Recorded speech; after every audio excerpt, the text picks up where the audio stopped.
I remember that night as clearly as the press of wet pavement under my boots, the rain stinging my cheeks, and the cold seeping through the old gray coat I borrowed from my brother. It was nearly midnight, and the crackling street lamps threw haphazard pools of orange light down Calle Corrientes. My portfolio met the sidewalk with a dull slap as I stood on the front steps of the empty gallery, hands tucked under my arms for warmth. The rejection had been gentle, almost apologetic. "Your work is not what we're looking for," the curator said, too young to hide the pity in her eyes.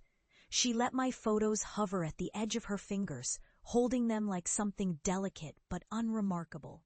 A pressed flower, maybe, already turning brown.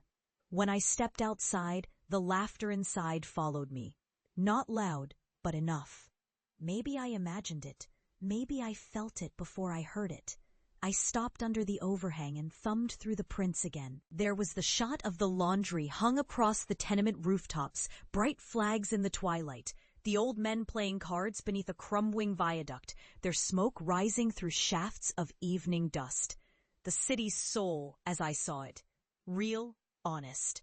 A taxi rumbled past, splattering my shoes. I bent to gather the scattered prints, hands shaking. It began to rain harder, each droplet a tiny reminder, not good enough. I found myself thinking, uninvited. Of my mother's voice in our kitchen, the sour clatter of pans, her back to me as she said, "Fotos? Hermoso, pero no te van a dar de comer." Photos, beautiful, but they won't put food on the table.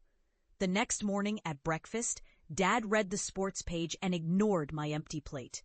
My brother Pablo snort-laughed as I draped my ruined prints along the radiator, pretending not to care. "Show us your masterpiece, eh? Next time, wear a little beret. They love artistas with a beret." He flicked egg yolk with his fork. Only Abuela looked at me for more than a moment, her dark eyes tired but not unkind. "Don't mind them, Sol," she said in her soft, rasping voice. "They laugh because they don't remember what it's like to want something." Then she slipped half her bread onto my plate, a silent little vote for hope. But most days, it was Snickers, rolled eyes, and that phrase from my uncle at every family asado. "Our little camera girl. You still at it? Te va a pasar, che."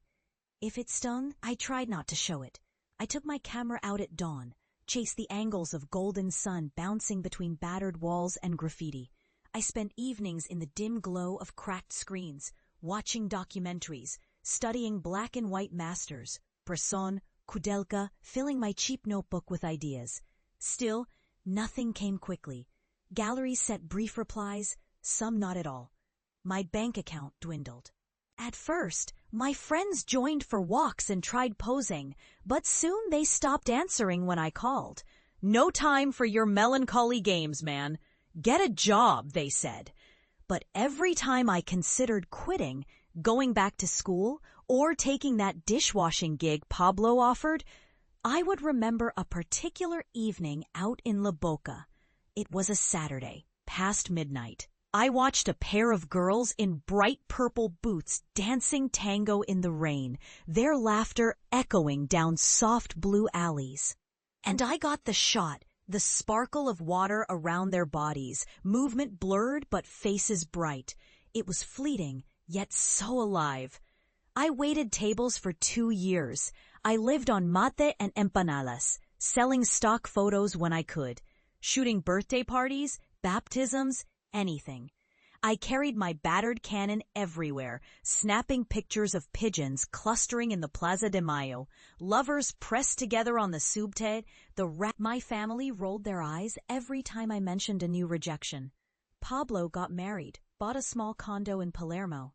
Mom showed me photos of grandchildren that weren't mine. Only Abuela asked to see my pictures. She kept a print of my favorite, the tango dancers, taked above the kettle. She'd pat my hand and say, "Paciencia, mi hija." Those words lingered the night she fell sick.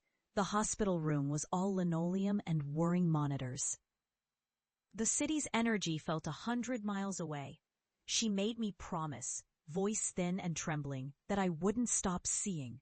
She meant seeing whatever others ignored, the beauty, the struggle, the offbeat grace of the city we both loved. After she passed, I packed up my life into 2 boxes and bought a cheap one-way ticket to Barcelona, almost on a dare. If Buenos Aires wouldn't see me, maybe somewhere else would. In Spain, I took odd jobs, squatted in ragged hostels, and snapped shots between breaks. Somehow, the photographs found new life. On a gray February morning, an editor at a small magazine in Madrid bought one a lone violinist on the subway, tears in his eyes. They paid €50. It felt like $1 million. I shot protests, parades, lovers in shadowed doorways. Then a local publication, La Voz, ran a photo essay, Soul of the Unseen City. The editor wrote, "This work bursts with empathy." I read the lines 6 times, smiling into my cracked cappuccino cup. It slowly snowballed. Invitations to exhibit, enough euros to rent a shoebox flat. My work flickered across magazine covers, websites, even the side of a city bus. There were months of anxiety and exhaustion, plenty of lean times, but my feet never left the streets. My camera was always ready. 4 years later, I was no longer invisible, at least not abroad. Paris called for a show, then Berlin, later Tokyo. An agent handled contracts. I sent photos home, a shot of the Arc de Triomphe at sunrise, a Berlin Wall fragment hung with new art. But nobody replied except my mother, who wrote, "Abuela would be proud." Yet I missed the broken noise of Buenos Aires. I missed the heavy heat in December, the faded pastel of old buildings, the sound of tango drifting from windows. It was after a large show in London, a glowing review from a well-known critic, my phone buzzing with new offers, that the idea planted itself. I needed to go home, not for validation, not for revenge, but out of a quiet, deep ache to share what I'd made with the city that had first broken and then built me. I returned just before spring, landing at Ezeiza with 2 duffel bags and a portfolio heavy with prints, glossy and matte, cityscapes from around the world, but always with a piece of home peeking through, the lines of a Boca facade, the gesture of a child's hand, the blue shadow under a Recoleta balcony. My family met me at the airport, polite but wary. Mom tucked my hair behind my ear, not quite meeting my eyes. Pablo boasted about his ever-expanding real estate portfolio mid-hug. Even my little cousins, grown taller, eyed me with that same tilt of amusement, as if waiting for me to make a fool of myself. The first weeks back were odd. The city seemed smaller and yet louder. Cars honking, fruit vendors shouting, the throb of music everywhere. I walked for hours, camera slung over my shoulder, searching for the right expressions, colors, the small dramas hidden in plain sight. My friends had moved on, paired off, found real jobs. I was the wandering ghost at the asado, the curiosity. It was around this time I met Lucia, the young curator at Galeria Sur, by accident. I recognized her by the red leather notebook poking from her bag as she adjusted a display window.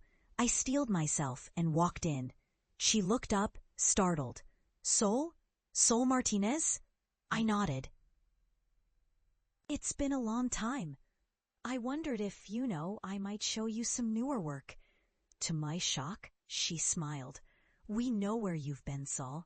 We've seen your bylines. Your Paris show was in the papers here." She motioned for me to follow. We spread the prints out across an old wooden table, daylight streaming in. She tapped a photo, 2 elderly lovers sharing mate on a battered bench in Parque Lezama, the hint of a smile playing between them. This is exactly our city. Different but familiar.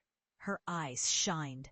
A month later, I stood in Galeria Sur as they mounted my name in bold across the window. Sol Martinez, Ojos del mundo. Eyes of the world. It sounded almost grand. I pressed my hands to the cool glass,